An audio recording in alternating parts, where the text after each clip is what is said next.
E aí, pessoal, mais um episódio do nosso podcast sobre algo. Hoje vai ser um pouco diferente. A gente vai trazer uma entrevista com uma pessoa bastante influente, bastante importante na nossa cidade. Alguns episódios atrás a gente conversou um pouco sobre cinema, conversamos um pouco sobre cultura pop. E nesse episódio a gente vai falar um pouco sobre cultura regional, cultura da nossa cidade, de Iguatu, da região. E esse que vos fala, Isaac, sou participante aí do Sinal Alicerce, faço alguns trabalhos autorais aqui na cidade. Hoje vou estar com uma amiga aqui, a Carla, ela vai estar se apresentando já já. E já já também a gente vai dizer quem é a pessoa que vai estar sendo entrevistada.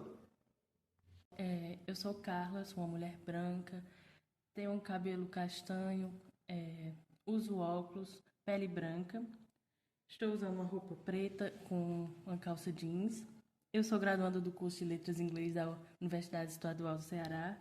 Sou artista iguatuense, também colaboro no Cine Alicerce, no Letra A e em outros projetos aqui da região. E é isso. A nossa convidada, ela tem aqui um currículo invejado, um currículo enorme. Como você já está vendo aí no nome do episódio, né? A Carley Rodrigues.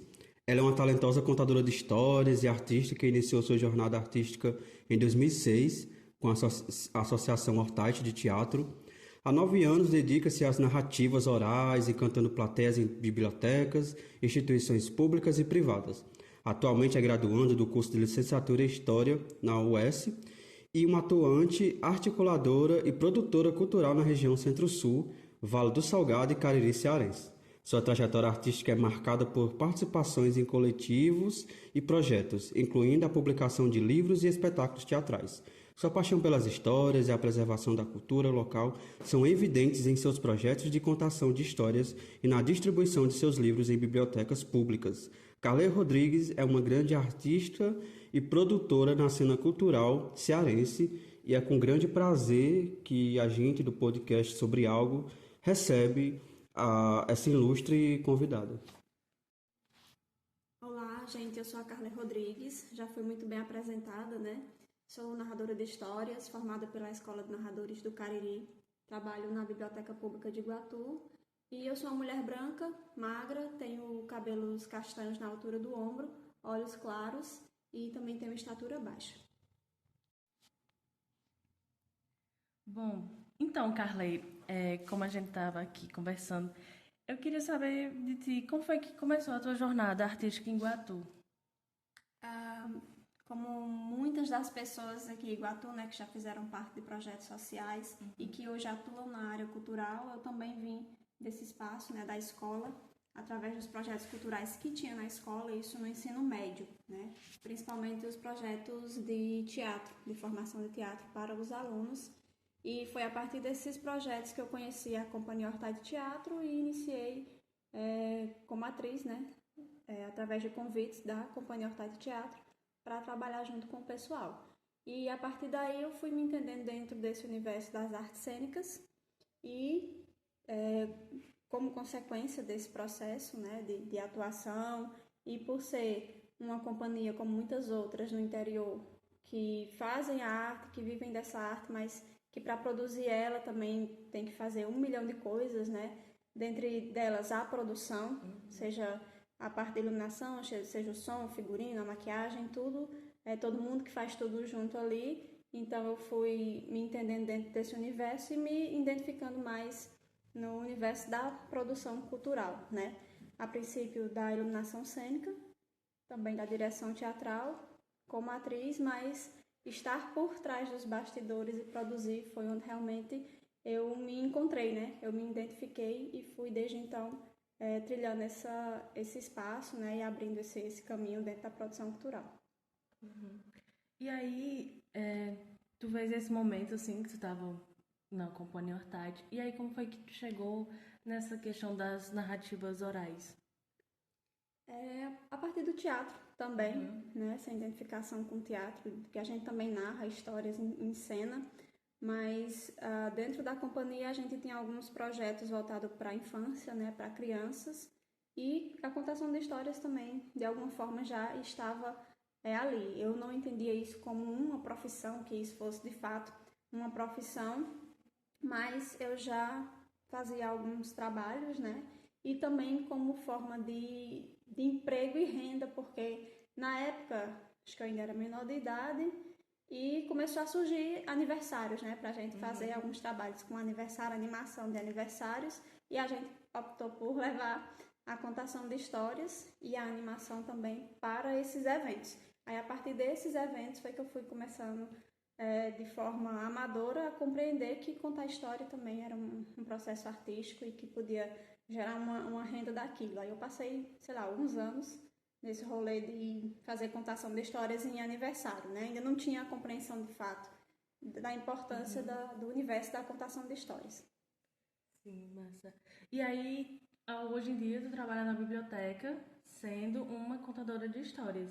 E aí, como é que é esse trabalho que você desenvolve na biblioteca? Lá na biblioteca pública, o nome do meu cargo é contador de histórias mesmo, tá?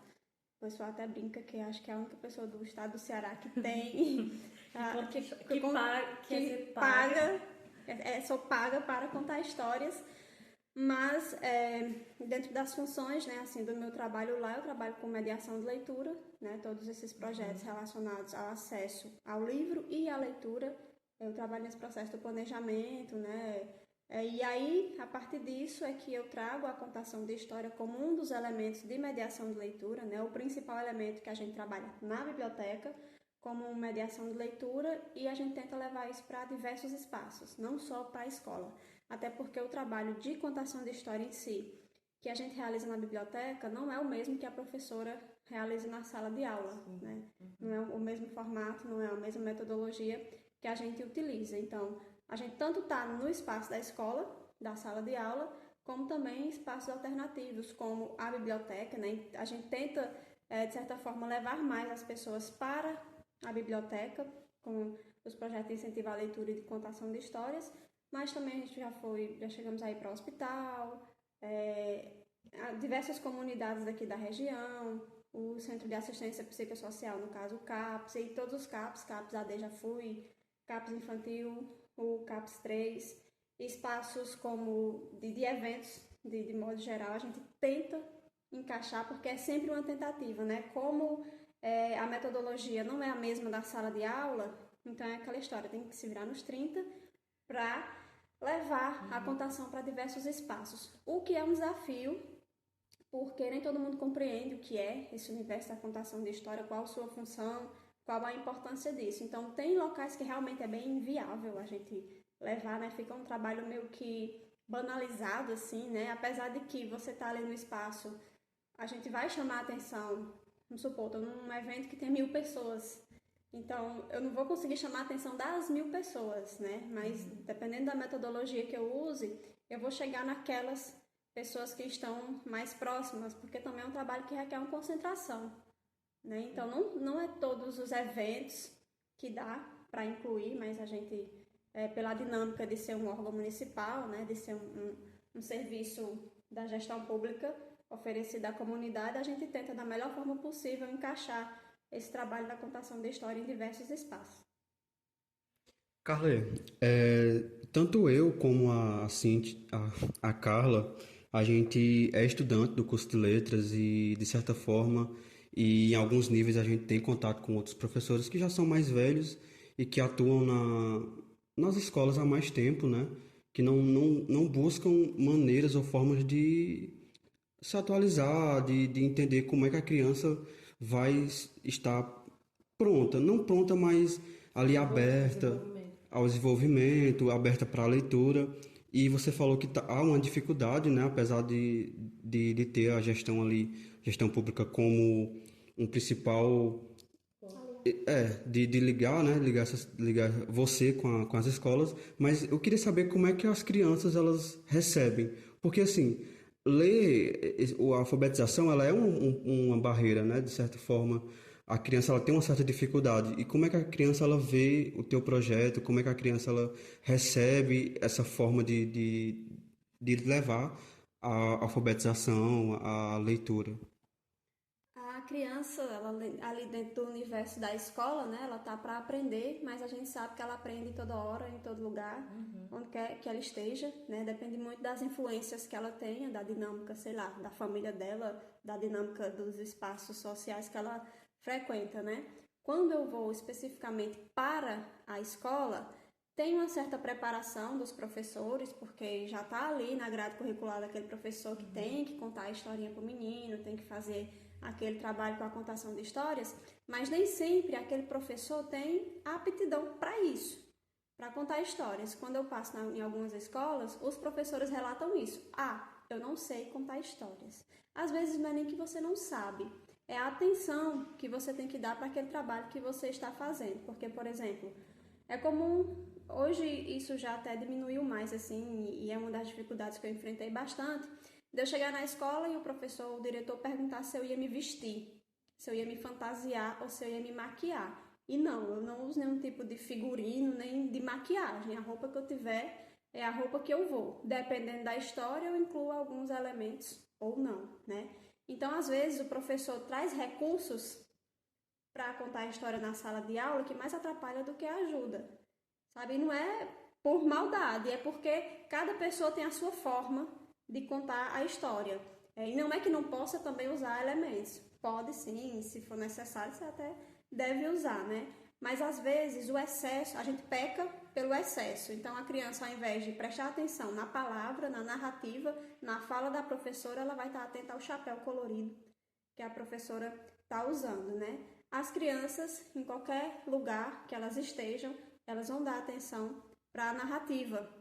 Depende muito da forma como a gente trata isso, né? Da atenção que nós, que estamos ali conduzindo o momento, vamos dar à criança também. Eu gosto, às vezes para mim é muito estranho contar histórias num espaço onde as crianças não falam. É a coisa, para mim, é constrangedor. Porque eu estou ali contando aquela história para elas, então eu tenho que estar junto com elas, eu tenho que interagir com elas, assim como elas interagem comigo. Mesmo que no meio da história uma criança solte uma frase muito aleatória, então eu tenho por obrigação de trazer a atenção daquela criança para dentro daquela história, claro, sem perder o sentido e a moral da história, mas é uma forma de eu dar importância àquela criança, que não é que ela não está prestando atenção, ela está prestando atenção até demais, né? É a imaginação dela que ali já está influenciando no ambiente, então o narrador ou o professor, ele tem que ter essa atenção, né?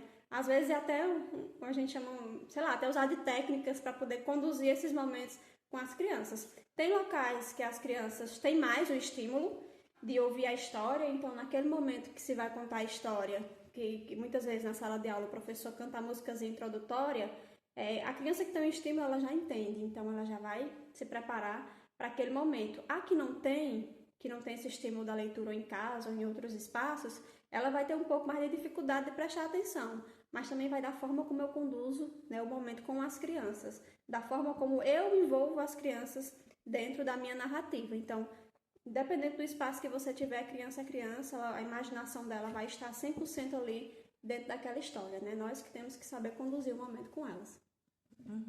É isso aí. Eu achei interessante que tu falou que às vezes a criança interage contigo. Já aconteceu assim uma coisa que tu estava lá no momento e aí uma criança soltou alguma frase assim muito interessante. Conta aí pra gente. Alguma coisa muito interessante ou engraçada. Muitas.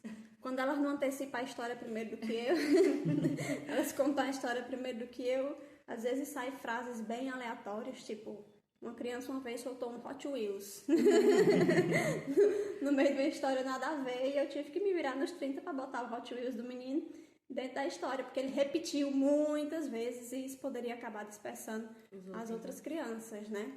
E aí, coisas do tipo, eles também, quando eu uso objetos, eles quererem pegar o objeto e não devolver, entendeu? Mas aí depende, por exemplo, quando eu vou, eu já busco saber como é a turma, né? Às vezes, por exemplo, uma criança autista, se eu usar determinados objetos que chamam muita atenção dela, corre o risco de ela tomar a cena ali, né? Ela ficar com aquele objeto e tal. Então, eu tenho que compreender qual tipo de material eu vou poder levar, né? Como é que são as crianças e tal, para eu saber minimamente como conduzir. Nem sempre dá para planejar algo assim muito bem detalhado, porque às vezes eu só vou uma vez naquele lugar, né? Tem outros espaços que eu já tenho mais o hábito de ir mais vezes, então você tem mais ou menos uma noção de como que é o ambiente, né? De como que são as crianças, de como que a coordenação ou a própria escola dá importância a esses momentos, porque também tem muito disso, né?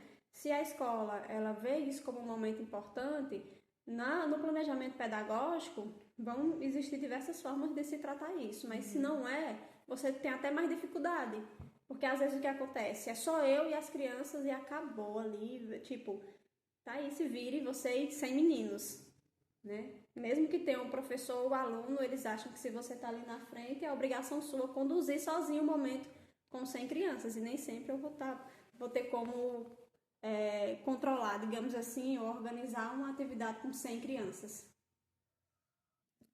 Ah, muito bem, Carla.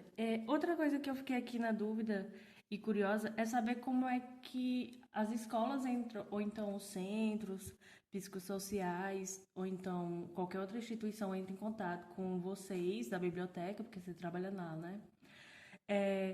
Para você ir fazer a contação de história. E outra coisa também é quais são as suas dicas, ou então assim, qual rumo um professor, por exemplo, pode, ou autores que os professores podem ler, para ter uma base assim para fazer esse trabalho também. Pronto. O trabalho na biblioteca pública, né? A gente tenta divulgar uma parte através das redes sociais, mas todo mês a gente tem um calendário mensal, né? A gente estipula algumas metas para realizar as ações durante o mês. Geralmente, as escolas elas entram em contato através de ofício, né? Solicitando também a atividade. E aí são alguns projetos, né? A gente sempre analisa assim o que é que dá para encaixar. Às vezes pedem só a contação de histórias para algum evento da própria escola, ou geralmente para datas comemorativas como a Semana do Livro, né?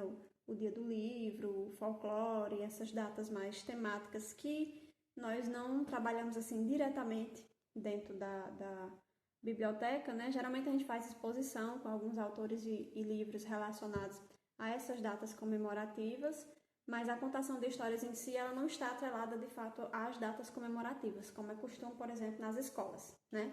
E aí geralmente as demandas vêm através de ofício, né, de solicitação, ou dependendo do evento que a gente planeja, a gente vai em busca da parceria com as instituições também.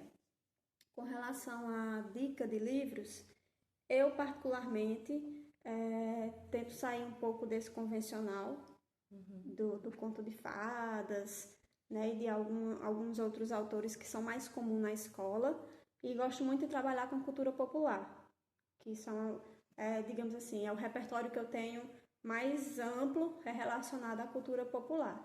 E um dos autores que eu mais trabalho é o Almir Mota, que é cearense, é daqui de Fortaleza, e eu trabalho muito com os textos dele, tanto dentro da biblioteca como fora também. Os meus trabalhos estão muito relacionados ao material do Almir Mota, mas também a gente sempre prepara alguns materiais e deixa de dica lá na biblioteca.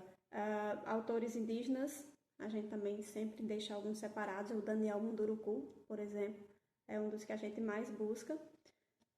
O Ziraldo também, a gente sempre deixa alguns materiais do Ziraldo separado lá na biblioteca. E eu busco muito focar em autores que não estão tão na mídia, que não são best-sellers, né? Como a gente fala, né? E aí, por exemplo, eu poderia citar aqui da Lígia Bojunga, também é uma autora que a gente sempre tem material lá separado para quem quiser ir buscar. E outros autores cearenses, que a gente tem um acervo lá na biblioteca, que é um espaço lá que é voltado só para contos e histórias, né, do Ceará. Então, nesse acervo, nós temos autores, tanto homens quanto mulheres, cearenses, e eles contam histórias, mitos e lendas de cada região aqui do Ceará. Então, história de Botija, história do Bode Ioiô, a história da banda Cabaçal dos Irmãos Aniceto do Crato, histórias relacionadas também ao São João, né? Histórias, tivemos que eu conto muito, a lenda de Jucás, o bicho do rio, que também tem lá na biblioteca e é um dos materiais que eu acho que eu mais divulgo lá, é esses materiais. Então, eu sempre deixo mais essa dica relacionada à cultura popular. Muito interessante. É, e aí essa cultura, tu tem alguém aqui da região que tu conhece que tem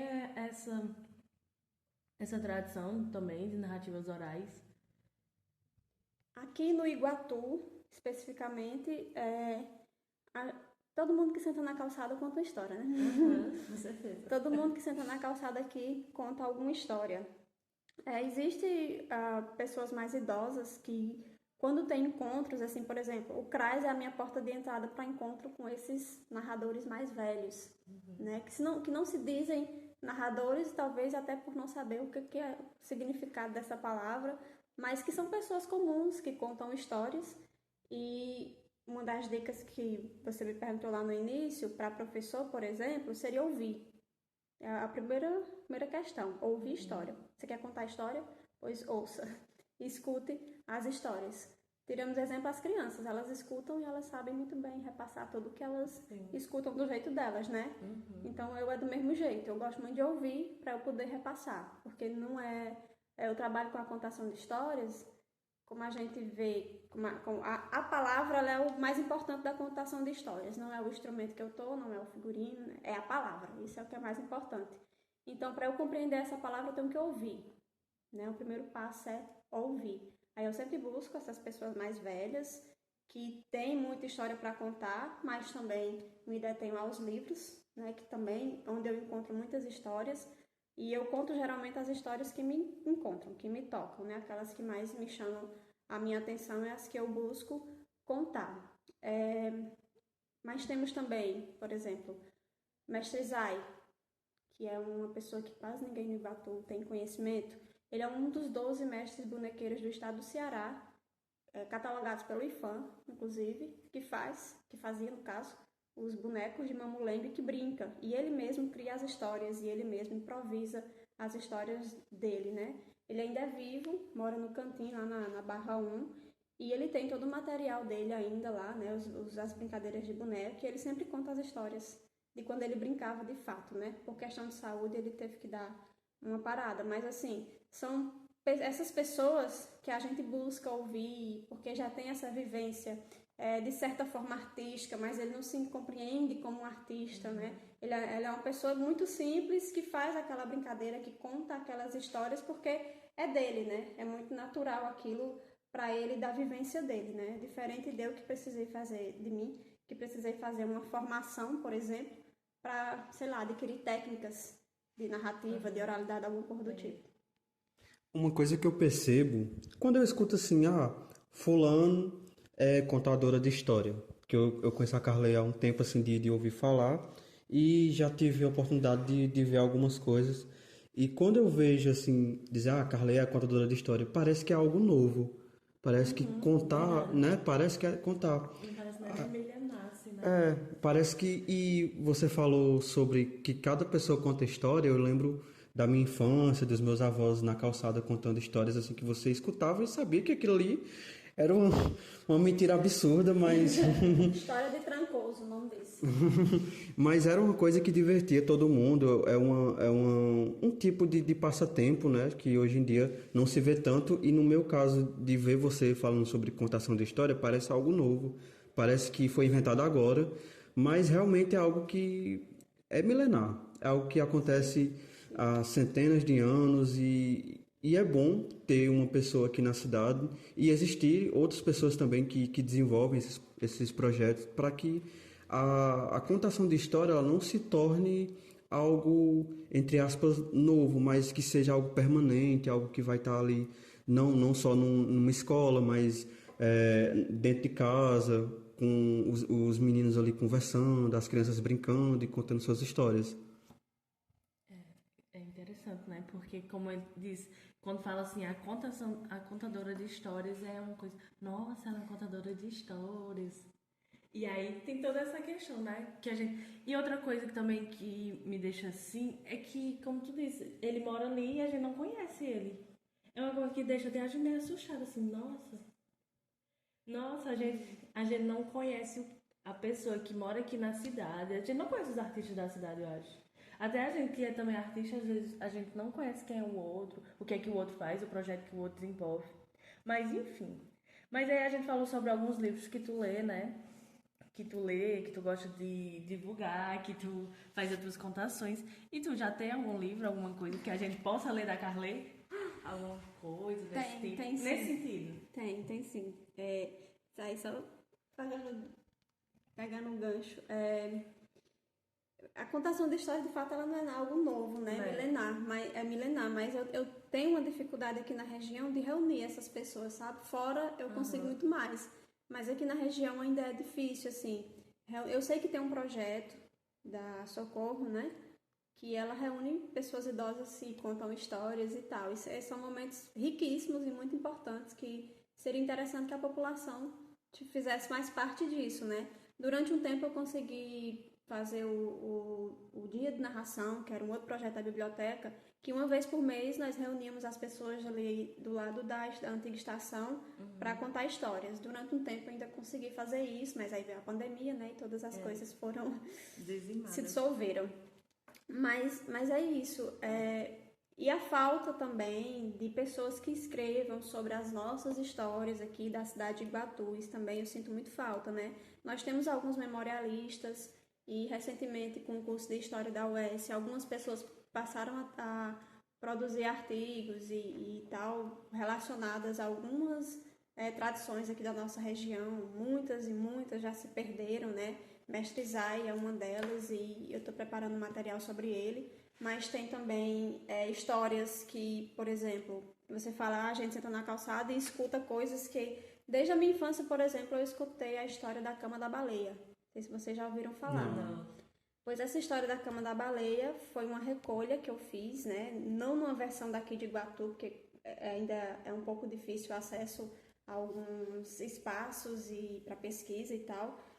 Mas a Cama da Baleia é a história de uma baleia que ela está adormecida e encantada embaixo das igrejas. Essas igrejas são as igrejas que estão à margem dos rios. No caso aqui de Iguatu é a Igreja do Prado, que fica ali à margem do Jaguaribe. E tem uma baleia encantada ali embaixo daquela igreja, que aquela história que o sertão vai virar mar, perto do fim dos tempos, quando essa baleia acordar, vai haver uma grande enchente.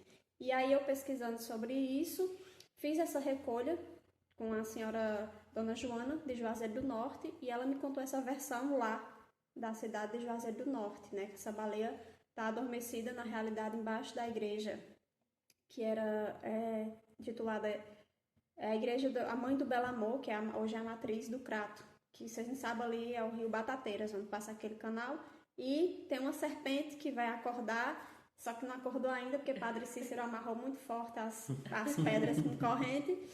Mas se isso acontecer, essa serpente vai abrir as pedras, vão jorrar água, essa água vai levar a acordar essa baleia, que vai levar esse santo, vai ser um estrondo do tamanho do mundo. E aí eu fiquei pensando, gente, várias cidades do interior têm essa lenda. Aí eu pensei, se essas baleias acordar tudo junto, Deus me livre dessa. O destroço está feito. E essa história, eu publiquei ela junto com um grupo chamado Narradores Cariri, num livro que nós publicamos de forma independente, e o nome do livro é Entrou pela Porta, Saiu pelo Canivete, O Senhor Meu Rei, se quiser que conte 7.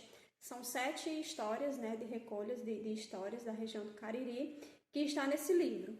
E esse livro ele está disponível na Biblioteca Pública de Iguatu, na Biblioteca do Senac de Iguatu e também na Biblioteca do Sesc. E deve estar em alguns outros espaços que eu não lembro agora, né? Mas nós publicamos, acho que está com uns 2 anos, mais ou menos, que a gente publicou esse livro, e ele está disponível nesses espaços da Biblioteca Pública para leitura, né? É um livro coletivo, somos 7 narradores, e uma das histórias que eu fiz a recolha é essa história da Cama da Baleia. Massa. Muito interessante, né? Me deu um pouco de medo também agora, mas tudo bem. E aí, Carly, agora a gente entrando um pouco assim, para um lado mais, do teu lado assim, mais de produção artística, vamos agora voltar um pouco ao passado. E aí, teve uns projetos que tu participou aqui na cidade, Por exemplo, o Silêncio por um Minuto, que foi um espetáculo que rodou, que teve uma grande visibilidade, assim, né? Como foi esse processo de pesquisa sobre isso, para fazer o espetáculo? Foi um processo bem difícil, junto com a Companhia Hortai Teatro, né, encabeçado pela Aldeni Martins. Foi um processo colaborativo de construção das cenas, o texto foi, a dramaturgia em si foi colaborativa, mas quem amarrou tudo direitinho, deu lá o nome no negócio, foi a Aldeni. E a gente passou acho que uns 2 anos, né, em preparação, pesquisando sobre violência contra a mulher. E aí foram muitos choques, muitos baques, muitas descobertas, né? Meu mundo caiu, mas foi um processo de extrema importância, né, para a gente, enquanto mulher artista, se compreender também dentro desse universo e descobrir as violências que nós mesmos sofremos, não só dentro, fora, na sociedade em geral, mas dentro do universo artístico também. Foi muito forte, assim, e foi um processo que para mim foi grandioso, assim, né? Eu não passei muito tempo, eu me revezei ali entre produção e atuação, mas foi um processo valioso, grandioso, que a Companhia Hortai desenvolveu, e a gente, acho que o objetivo foi cumprido, assim, né? De chegar a quem a gente queria chegar mesmo com esse espetáculo e de debater sobre a importância de ter políticas e da gente realizar ações que vão contra essas violências que a gente sofre todos os dias, né? Eu acho que o recado foi dado. E outro projeto que tu fez também, que tem relação com mulheres também, é que tu participou da produção da websérie Sertão Delas, né? Tu poderia falar um pouco sobre como foi? Que eu sei que foram várias mulheres que falavam sobre a atuação delas no campo da artística, de vários locais do Ceará. Isso. Os Sertões Delas é uma websérie idealizada pela Alexia Duarte, que é do ICO, artista do audiovisual, e produzido também pela Michelle, né, que também é do audiovisual. Elas fizeram aí esse levantamento dessas mulheres aqui do sertão, e que de certa forma são mulheres que a gente já tem uma certa troca, uma vivência e conhece um pouco do trabalho, para apresentar isso, né, para o mundo. Quem são essas mulheres? E aí eu recebi esse convite maravilhoso da Alexia de apresentar quem sou eu e o que é que eu faço aqui no interior do Ceará, né? Então acho que a gente gravou em 2 dias, né? Passou o dia rodando, montando no meio da pandemia também, né? Então tinha algumas limitações. Mas assim, foram vários locais, né? Porque, tipo, tu foi aqui, aí tinha pessoas lá... Acopiara. Jericoacoara. Vocês praia, viajaram? Né? Tudo, ou era a pessoa que estava lá, fazia a captação? Não, as meninas, a Michelle e a Alexia ia direto pro local da pessoa, porque a ideia era filmar e pegar ali o dia a dia das meninas, né? De cada uma na sua localidade, produzindo a sua arte e o seu material ali no dia a dia mesmo. Então elas viajaram por todos os lugares aí que as meninas estavam. Ah, massa. Bacana. E outro projeto também, recente, esse projeto, é o Brincando de Caretas. Tu quer falar um pouco sobre ele? Falo. A sua criança menor, né? Ou não? Já vem desenvolvendo há um bom tempo. O Brincando de Caretas, ele já estava com alguns anos que um grupo de pessoas vinha discutindo sobre a brincadeira dos caretas estava desaparecendo na cidade de Iguatu. E aí em 2019, um grupo de pessoas se reuniram e montaram um projeto chamado Caretas do Alto da Bonita. E aí a gente se reunia para estudar, para pesquisar, para ler, para realizar oficinas de música, para confeccionar roupas, para realizar oficinas de confecção de máscaras, tudo isso dentro desse universo dos caretas, né? E aí a gente foi pesquisando, o projeto ainda durou uns 2 anos e depois que o projeto encerrou, tínhamos artistas de diversas áreas nesse grupo, cada um foi para o seu lado e quem se identificou mais com o tema continuou trabalhando com essa temática, mas em vertentes diferentes, né? Por exemplo, a Alexia, do audiovisual, chegou ainda a gravar alguns documentários, Patrícia, artista plástica, tem uma oficina de produção de máscaras, então ela tem toda uma pesquisa nessa área de máscaras, e eu estava indo para a linha da literatura, né? E aí eu descobri que o Almir Mota, né, a pessoa que trabalha muito os textos dele, tinha um livro chamado O Mistério dos Caretas. E eu estava já começando a fazer a narrativa dessa história, né? E aí foi quando veio o segundo edital de Cultura e Infância, eu escrevi o projeto para o governo do estado e foi aprovado esse projeto, que era o quê? Nós realizamos nesse ano agora, de 2023, no mês de março, nós circulamos em 6 comunidades, 3 da zona urbana e 3 da zona rural, com contação de histórias e oficina de confecção de máscaras de papel machê. Foi um período bem intenso, assim, né? Carla acompanhou, porque Carla é audiodescritora do projeto. Então, nós saímos em caravana. Era uma equipe de mais ou menos 8 pessoas que estavam na rua, mas o projeto todo tem 13 pessoas envolvidas, trabalhando. Foi um projeto no qual a gente movimentou bastante a economia daqui, né? Porque em cada comunidade que a gente ia, nós buscávamos nos alimentar, por exemplo, com as pessoas lá da comunidade, né? Além disso, os profissionais também aqui da região, né? Todos os artistas que estiveram envolvidos no projeto eram da região, desde o design, as meninas da audiodescrição, Carla tá aí, né? Também tentamos deixar o mais acessível possível o projeto, então teve também Libras, audiodescrição, o filmmaker também da região, a Alexia esteve junto como fotógrafa, a Patrícia entrou com a parte da produção artística das máscaras, né? E ao final da oficina, a gente realizava durante o dia a oficina e no final da oficina a gente realizava a contação de histórias, né? Foi um momento bem intenso, assim, no qual teve bastante mídia aqui na região o projeto. Sim, é muito importante. Foi muito bom participar desse projeto. Por mais que eu ficasse mais por trás, né, fazendo as audiodescrições, eu não cheguei aí ao campo, infelizmente. Mas, assim, eu via pelas fotos que a gente recebia para fazer a audiodescrição, que foi um projeto, assim, muito bacana e também muito emocionante quando você olha para aquelas crianças fazendo as máscaras, elas brincando. Tem umas fotos no Instagram que são, assim, belíssimas das crianças com as máscaras e ela sorrindo, é uma coisa assim muito inspirante. E aí eu quero perguntar para ti, Carla, como era essa recepção dessas crianças? Porque vocês chegavam, vocês eram os estranhos ali, né? Quem é esse pessoal que tá vindo aqui? O que é que eles querem? E aí vocês chegavam com as máscaras e aí depois tinha a contação de histórias. E aí como é que vocês entravam e como é que vocês saíam desses locais? Isso, foram meses assim de pré-produção, de preparar as próprias comunidades, né? Porque um dos nossos maiores parceiros foi os CRAs, que são espaços onde a gente encontra essas crianças dentro das comunidades, porque hoje em dia está muito difícil a gente conseguir reunir numa comunidade as pessoas para uma determinada atividade artística. Não todas, tem locais que são mais fáceis. Mas aí, essas comunidades que a gente foi, nós tivemos uma conversa prévia, né, com cada coordenação de CRAs e tal.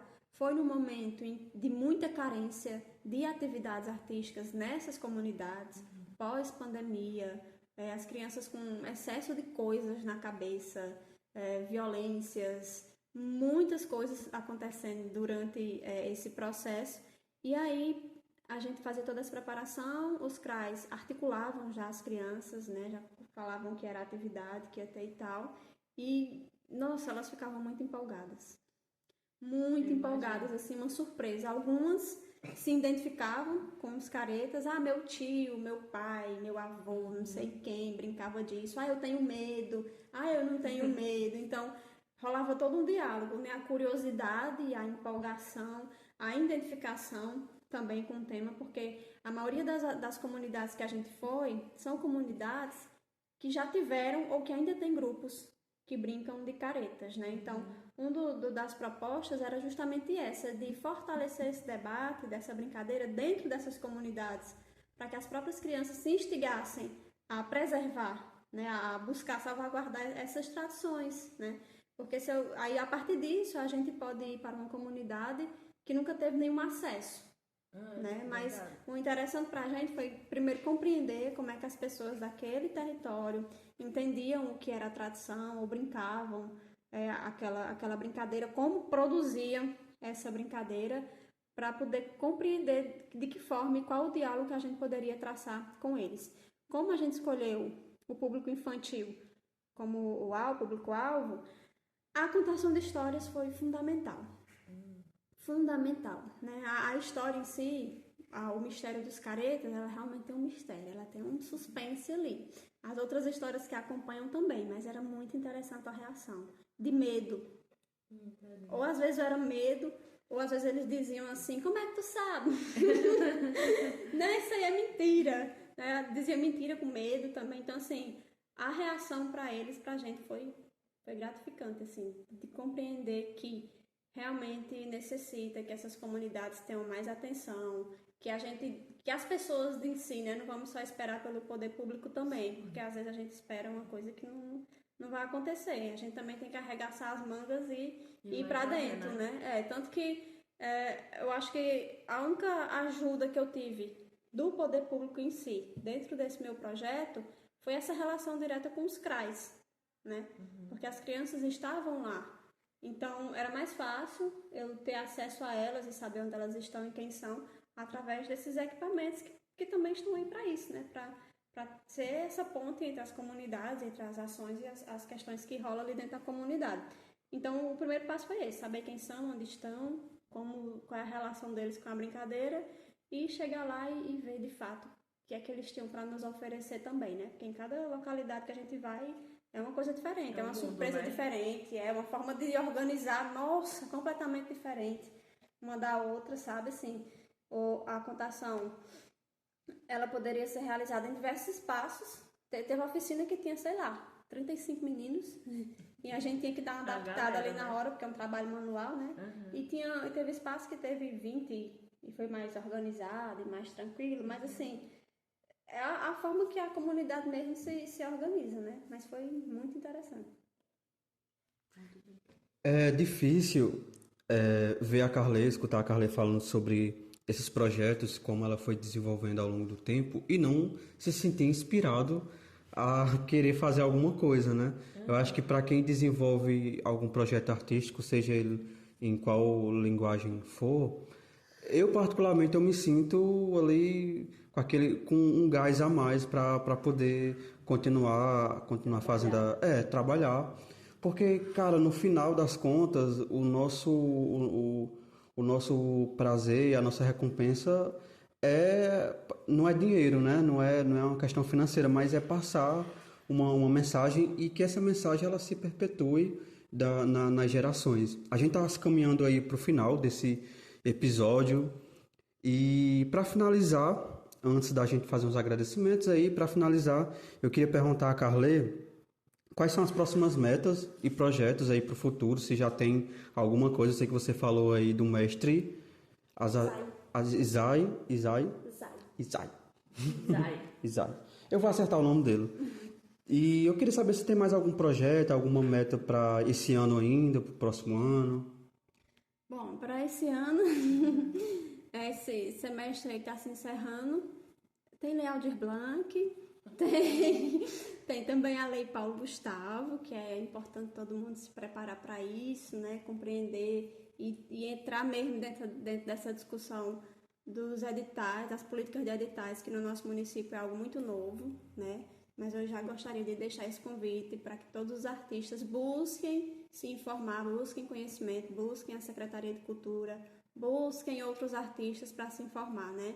Vocês falaram mais anteriormente que a gente não conhece, né, quem são os artistas aqui da cidade, né? Hoje em dia está muito maior o leque, né, do que da minha época, por exemplo. O leque de artistas, de pessoas que se identificam como artistas, seja lá na área da música, da dança, da performance, em muitas linguagens, né? Eu também não conheço quem são essas pessoas, né? Também não sei. Eu sei que tá rolando uma parada de sarau aqui no Iguatu, muito interessante. Tá tendo vários sarais, assim, onde essas pessoas estão se encontrando, mas eu acho que esses espaços, eles também têm que se expandir, né? Como eu falei, não só esperar pelo poder público, mas nós também temos que ir atrás da informação e do conhecimento, né? Porque não dá para saber quem é todo mundo. Então a gente tem que ir lá bater na porta também e buscar se informar. Além desses processos aí, desses editais que eu estou envolvida na discussão, pretendo mais para frente outra edição do Brincando de Caretas, né? Tem algumas contações de histórias em eventos e festivais que ainda vão acontecer também esse ano e também vai rolar brevemente audiobook da Milena Fernandes, que é Desenhos Milenares. Ela é cartunista e produz quadrinhos através da Zinex Editora e vai rolar um audiobook de uma revista em quadrinhos que é sobre mulheres lésbicas, o quadrinho que ela produz, né? O nome do quadrinho é Quero Estragar Nossa Amizade, mas também ela está produzindo várias outras coisas com essa temática da mulher lésbica dentro do universo de quadrinhos, né? Por enquanto que eu me lembro é isso. Bom, Carly, a gente quer agradecer a sua disponibilidade, a sua partilha aqui com a gente. Foi muito interessante, coisas que a gente não sabia, né? Agora a gente está sabendo. E é como o Isaac falou, a gente precisa às vezes também ter esse gás para trabalhar, porque a gente às vezes fica assim, o Iguatu não tem nada, o Iguatu não faz nada. Mas e por que a gente não faz, né? Também tem isso. E eu tô fazendo uma autocrítica, gente. Não é criticando ninguém. É uma autocrítica. E às vezes a gente fica muito nessa de o fulano não faz, o ciclano não faz, mas e eu? Tô fazendo? E não precisa ser uma coisa grandiosa do tamanho do mundo. Você pode ali na calçada da sua casa, você botar ali um livro, sei lá, disponíveis para quem quiser ler, por exemplo, né? Você pode sair pregando arte nos postes. Sim. Não precisa ser uma coisa tão, né, gigantesca. Só para fechar, há uns 12 meses atrás eu estava conversando com alguns alunos aqui, a gente falando, né, sobre que aqui no campus não tem sarau, não acontece nada, é aquela coisa parada. Aí a gente disse, pois vamos fazer. Aí acabou que a gente fez, deu um trabalho medonho, mas foi muito legal. A gente tá pensando aí nesse semestre que vai iniciar, fazer fazer um novo evento. E é isso aí. Sábado agora vai ter o... também, né, um pouco da faculdade. Com certeza. Pra fora com certeza. Porque também a gente tá muito dentro da faculdade. Isso é importante, viu? Lá na biblioteca nós temos livros de autores iguatuenses, né? E a gente sempre busca dar destaque para esses autores lá. Tem uma parte que é só de autores iguatuenses e tal. Mas eu sei que também tem muita produção dentro da academia que não chega na biblioteca pública, não. Que não chega através desse portão aqui, sabe? Isso é muito importante a gente também ter esse conhecimento de quebrar essas paredes e trazer, de repente, o seu TCC para fora aqui da universidade, né? Sábado agora vai ter um sarau lá na Escola de Música, acho que é Humberto Teixeira, o nome da escola. Vai ter música, teatro, dança, a galera lá, gente boa, a partir das 7 horas da noite. Então, sintam-se convidados a participar, a levar sua arte e a apreciar aquilo que vai estar sendo exposto, vai estar sendo apresentado. Assim como a Carla falou dos agradecimentos, eu agradeço, a gente agradece, o podcast Sobre Algo agradece a sua participação e espero que... E a gente está de portas abertas para os próximos projetos com certeza. Que vai desenvolver, para vir divulgar com a gente, ou chegar junto para outros projetos, que a gente também sempre está aí. Hoje mesmo a gente está saindo de um projeto que a gente fez agora à tarde, e aí agora está fazendo esse, então assim, a gente trabalha, né? E é uma fonte de pesquisa, né? É uma fonte de pesquisa também. Então é isso, sinta-se em casa. Como eu disse no começo, sinta-se em casa e é isso. Eu que agradeço o convite para fazer esse bate-papo, né? E aí, deixo o convite para vocês conhecerem a biblioteca pública, conhecer o acervo, né? Visitar o espaço, levar propostas também de atividades que vocês possam ter. A gente está tentando, né, mensalmente realizar lançamento de livros lá também, de alguns autores. Fizemos alguns, mas esse ano a gente já tem pelo menos uns 2 ainda para realizar, né? E para trocar ideia, discutir e apareçam nos debates sobre as políticas públicas de cultura, sobre as políticas de editais. Até o final desse mês de agosto vai rolar a conferência de cultura, então já fica aí o recado para a galera comparecer a essas conferências, tá? Então, eu só agradeço, espero ter contribuído e estou à disposição dentro dos meus limites de tempo e de existência.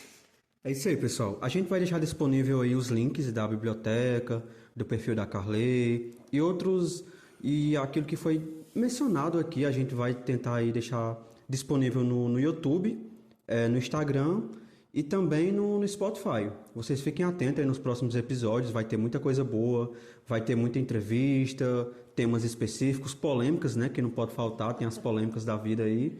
E é isso aí. Valeu!